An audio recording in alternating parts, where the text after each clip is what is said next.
So now there's something I heard about you that that I want you to give us some examples on the show here, and that you are a super high level expert in foreign languages.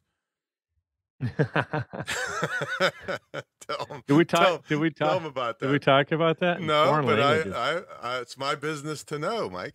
so, so You're yeah, talking about how at Buff State, I ended up yeah. they counted music as Tell them foreign about that. language. Tell them about Yeah, that. so my whole thing is I've been playing the drums since I was old enough to get my hands on some. Literally, it started with knitting needles. My grandmother's those big, thick knitting Yep, needles from yep.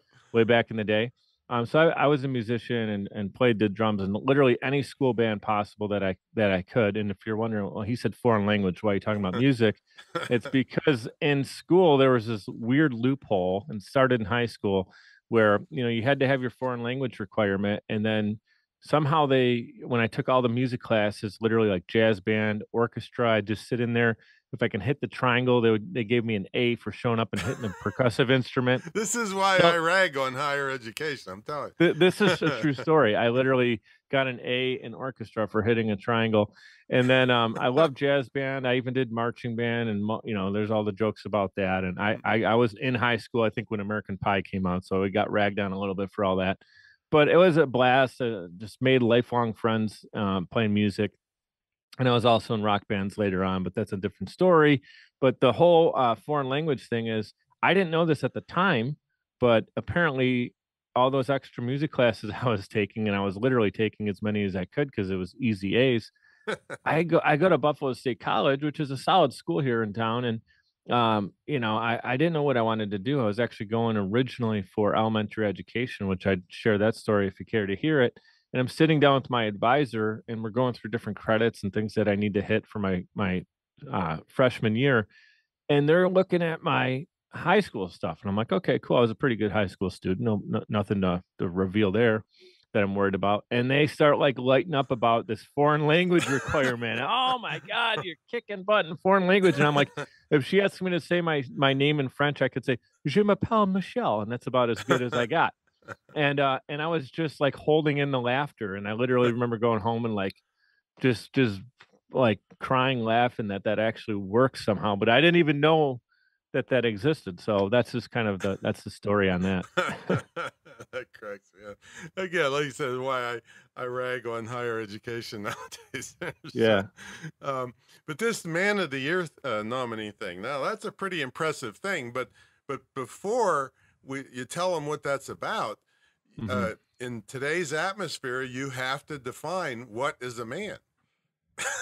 Right. I know. It's 2022 and we record. So yeah, I know that's a little touch topic, whatever. We could go there if you want, but no, the man and it is man and woman of the year. So that is it hit. I don't know if it used to just be called man of the year, but Well, it's what man and was woman this of the year. for? What was this for? Yeah, so this is for LLS, Leukemia Lymphoma Society. Hmm. Yeah. Well, So that's what they do is, pretty good accolade just being nominated. yeah, I was nominated. I did not win, but I'll tell you what, it's one of those things where everybody wins, not to Right, sound right. corny, but we're raising money for blood cancer. So literally, like coming in second place, you raised money for blood cancer. So we ended up raising over $150,000 for Nice. blood cancer, which, I mean, if that's chalked it up as a loss, no. I mean, Right. that's a huge win. Um, it just, the guy who ended up winning it, like he had some really amazing connections, which was cool to see that people stepped up, and all the power to him. To me, it was an interesting time in life, and to even get involved in this project or campaign was a really cool opportunity. And I'll share something with you. Talked about service above self. When I reconnected with a friend, funny enough, we talked about Buff State College. A friend of mine, Sarah, her and I took some production classes at Buff State, and we kind of lost touch. Like a lot of people in college, you have a couple classes with them, you remember them, always have those fun moments together. And then life kind of happens. You 22 years old, you start growing up. A lot of times people get married, have kids, and you don't really see a lot of the people you hang out with in college. And it wasn't like Sarah wasn't someone who I necessarily hung out with outside of our classes or anything.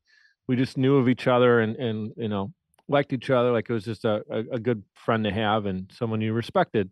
So interestingly enough, 10 years later, she is in this marketing role. I believe it was marketing, but